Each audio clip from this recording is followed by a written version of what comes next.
Inti utama proses komunikasi adalah penyampaian pesan oleh komunikator kepada komunikan, sehingga keberhasilan komunikasi diukur dengan pemahaman komunikan pada pesan yang diterimanya.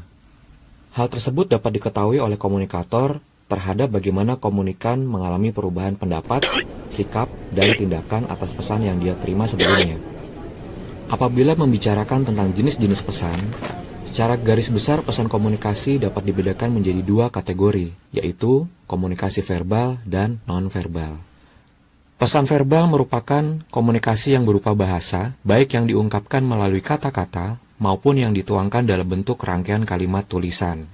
Sedangkan non-verbal adalah pesan yang berupa isyarat atau lambang-lambang selain lambang bahasa. Dalam sejarah kehidupan manusia, komunikasi non-verbal lebih tua daripada komunikasi verbal, karena keberadaannya lebih awal digunakan oleh manusia. Hal ini telah dijelaskan dalam materi perkembangan informasi dan teknologi. Dikutip dari karya Afjani, orang yang terampil membaca komunikasi nonverbal orang lain disebut intuitif, sedangkan yang terampil mengirimkannya disebut ekspresif. Edward T. Hall menamai bahasa nonverbal sebagai bahasa diam atau silent language dan dimensi tersembunyi atau hidden dimension. Disebut diam dan tersembunyi karena pesan-pesan nonverbal tertanam dalam konteks komunikasi. Contoh, ketika seseorang yang menyembunyikan suatu masalah yang berat, maka hal tersebut dapat diketahui dengan bahasa tubuh yang menyertai, meskipun dia berkata, tidak ada masalah apapun, semua baik-baik saja. Jadi, bersama isyarat verbal, komunikasi nonverbal seseorang dapat membantu kita menafsirkan seluruh makna pengalaman komunikasinya.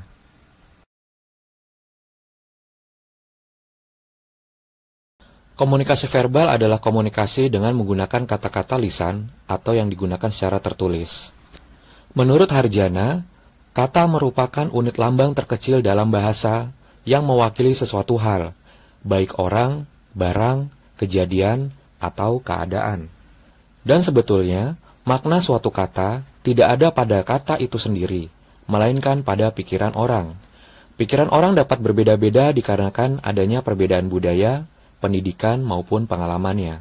Dengan demikian, individu-individu yang berasal dari beragam tempat yang berbeda, zaman yang berbeda, dan waktu yang berbeda, tentunya akan mengalami kesulitan dalam berkomunikasi.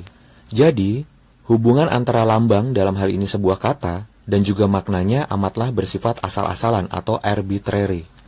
Hubungan antara lambang dan makna tersebut terbentuk karena kesepakatan atau konvensi para penutur atau para pemakainya. Setiap kata hanyalah alat untuk mengarahkan, mengatur, mencatat, dan menyampaikan pikiran pada hal tertentu. Sehingga dengan kata-kata, manusia dapat mengungkapkan perasaan, emosi, pemikiran, gagasan, maksud, penyampaian fakta, data dan informasi, serta penjelasannya. Saling bertukar perasaan, pikiran, saling berdebat, bahkan bertengkar. Apabila kita membahas tentang bahasa, menurut Harjana, bahasa adalah suatu sistem lambang yang memungkinkan orang untuk berbagi makna, baik lisan, tertulis pada kertas, maupun elektronik. Pada awalnya, bahasa terdiri dari lambang-lambang nonverbal, seperti raut wajah, gerak mata, gerak anggota tubuh, dan tindakan tertentu seperti bersalaman, berpelukan, dan lain sebagainya. Sehingga hal tersebut disebut sebagai bahasa tubuh. Dan seiring dengan berjalannya waktu serta perkembangan hidup manusia, bahasa nonverbal dirasa sudah tidak memadai lagi, karena terdapat banyak gagasan maupun pemikiran yang tidak lagi dapat diungkapkannya. Maka terciptalah bahasa verbal, yang pada awalnya hanya berbentuk lisan, kemudian mulai tertulis, dan dalam perkembangan teknologi manusia akhir-akhir ini, sudah berkembang dalam media elektronik. Karena kemampuan bahasa verbal yang dapat berkembang seiring perkembangan zaman, maka bahasa verbal dapat dikatakan bersifat dinamis. Tata bahasa meliputi 3 unsur, yakni fonologi, semantik, dan sintaksis. Fonologi merupakan pengetahuan tentang bunyi-bunyi dalam suatu bahasa, sehingga jenis ini biasanya disebut sebagai kumpulan kosakata atau vocabulary, bagaimana cara menyebutkan dan menyampaikannya. Kemudian yang kedua adalah semantik, yaitu pengetahuan tentang arti kata atau gabungan kosakata. Dan yang ketiga adalah sintaksis, yaitu pengetahuan tentang cara pembentukan suatu kalimat, atau yang biasa disebut sebagai grammar atau SPOK, subjek, predikat, objek, keterangan. Dengan demikian, fungsi bahasa seperti yang pernah disampaikan oleh Cassandra L. Book, Di antaranya berfungsi untuk mengenal dunia di sekitar kita, kemudian untuk berhubungan dengan orang lain, dan menciptakan koherensi dengan orang lain tersebut dalam kehidupan kita.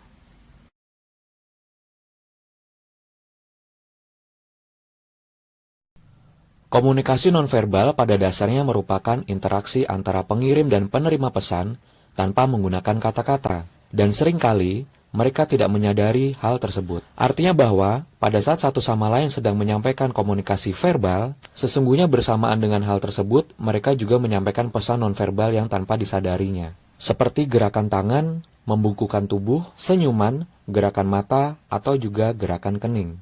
Rupanya komunikasi nonverbal memiliki beberapa fungsi, seperti yang pernah disampaikan oleh Mark L. Knapp.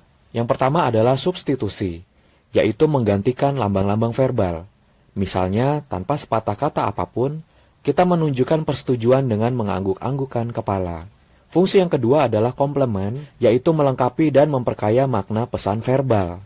Misalnya, air muka yang menunjukkan tingkat penderitaan yang tidak terungkap dengan kata-kata. Yang ketiga, aksentuasi, yaitu menegaskan pesan verbal atau menggaris bawahinya. Misalnya, mengungkapkan rasa jengkel dengan memukul meja. Fungsi yang keempat, repetisi, yaitu mengulang kembali gagasan yang sudah disajikan secara verbal. Misalnya, setelah seseorang mengatakan penolakan, kemudian dia akan menggelengkan kepala. Fungsi yang terakhir adalah kontradiksi, yaitu menolak pesan verbal atau memberi makna yang lain terhadap pesan verbal yang disampaikannya. Misalnya, memuji prestasi teman dengan mencibirkan bibir seraya berkata, "Hebat, kau memang hebat." Duncan mengklasifikasikan komunikasi nonverbal menjadi 6 jenis, yaitu kinesik, paralinguistik, proksemik, oflaksi, sensitivitas kulit, dan artifaktual. Untuk yang pertama, kinesik, Duncan mengklasifikasikan kembali menjadi 3 jenis, yaitu pesan fasial, di mana penggunanya hanya menggunakan wajah atau air muka untuk menyampaikan makna tertentu, apakah bahagia, terkejut, marah, sedih, dan lain sebagainya. Yang kedua adalah gestur, yang menunjukkan gerakan sebagian anggota badan, seperti tangan maupun mata, pada saat mengkomunikasikan suatu pesan. Dan pesan postural, yang berkenaan dengan penggunaan seluruh anggota badan. Hal ini biasa terkait dengan status atau profesi dari seseorang. Misalnya, seorang tentara yang berbeda postur tubuhnya dengan seorang siswa, sehingga postur tubuh seringkali bersifat simbolik. Selain profesi, beberapa postur tubuh bahkan diasosiasikan dengan status sosial tertentu. Melanjutkan klasifikasi pesan nonverbal berikutnya, yang kedua adalah paralinguistik. Pesan paralinguistik antara lain adalah nada, kualitas suara, dan juga volume dari seseorang. Intonasi masuk juga di dalamnya. Kejelasan, warna suara, dialek, dan kecepatan seseorang pada saat dia sedang mengatakan sesuatu. Meski memang karakteristik suara seseorang mengkomunikasikan emosi atau pikiran tertentu dari seseorang tersebut, tapi yang pasti, paralinguistik ini dapat digunakan sebagai identitas seseorang. Seperti misalnya warna suara dari orang tuamu yang sangat kamu hafal, meskipun beliau sedang berbicara di balik tembok kamarmu. Klasifikasi yang ketiga adalah proksemik, yaitu komunikasi nonverbal yang disampaikan melalui pengaturan jarak dan ruang antara komunikator dan komunikan. Hall menyebutkan ada 4 macam jarak. Yang pertama adalah jarak intim, di mana antara komunikator dan komunikan hanya berjarak sekitar 15 cm sampai 45 cm. Situasi ini biasa digunakan untuk pembicaraan yang sifatnya pribadi, di mana di antara peserta komunikasi sudah mengenal satu sama lain secara emosional. Yang kedua adalah jarak pribadi atau personal, yaitu pengaturan jarak sekitar 46 cm sampai sekitar 1,3 meter. Hal ini biasanya dilakukan untuk percakapan yang sifatnya dialog. Yang ketiga adalah jarak sosial, berkisar antara 1,2 meter sampai 3,6 meter. Kondisi ini biasa dilakukan dalam komunikasi bisnis antara penjual dengan pembeli, atau di antara teman kelas maupun di antara staf atau anggota organisasi. Yang keempat adalah jarak umum, yaitu lebih dari 3,6 meter, seperti misalkan komunikasi antara guru dengan para murid di dalam suatu kelas. Klasifikasi berikutnya yaitu yang keempat, oflaksi atau penciuman. Bau-bauan digunakan untuk berkomunikasi secara sadar maupun tidak sadar. Misalnya seseorang yang secara sadar menggunakan parfum, hingga orang yang tidak sadar mengeluarkan keringat akibat kelelahan maupun ketegangan sehingga mengeluarkan bau yang khas. Bau khas tersebut secara otomatis akan dikeluarkan oleh tubuh manusia dan disebut sebagai feromon. Klasifikasi yang kelima adalah sentuhan atau sensitivitas kulit. Diyakini bahwa kulit kita mampu membedakan emosi yang disampaikan oleh orang lain. Jabat tangan, pelukan, ciuman, untuk kondisi tertentu dan kepada orang-orang tertentu sangat diperlukan. Hal ini seperti yang disampaikan oleh Alma Smith, bahwa dengan sentuhan dapat mewakili perhatian, rasa kasih sayang, rasa ketakutan, keakraban, intelektual, status sosial, dan juga dukungan. Dan konsep berikutnya adalah artifaktual atau penampilan. Melalui penampilan pada tubuh, melalui pakaian, kosmetik, perhiasan maupun aksesoris yang digunakan, hal tersebut akan menimbulkan persepsi dari orang lain bagi seseorang yang menggunakannya. Persepsi itu muncul setelah melihat busana seseorang maupun ornamen yang digunakannya seperti kacamata, sepatu, tas, jam tangan, perhiasan, dan sebagainya, bentuk tubuh, warna kulit, model rambut, tata rias, atau merek, gambar, maupun simbol-simbol tertentu yang menyertainya.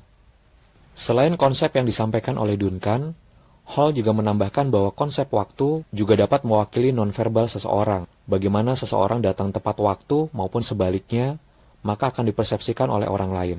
John Cage juga mengatakan bahwa konsep diam mewakili juga pesan nonverbal seseorang. Seperti di Jepang misalnya, bahwa diam itu lebih disukai daripada orang yang banyak bicara. Tapi di negara lainnya justru sebaliknya. Hal ini kembali kepada latar belakang budaya di mana kelompok masyarakat itu berada.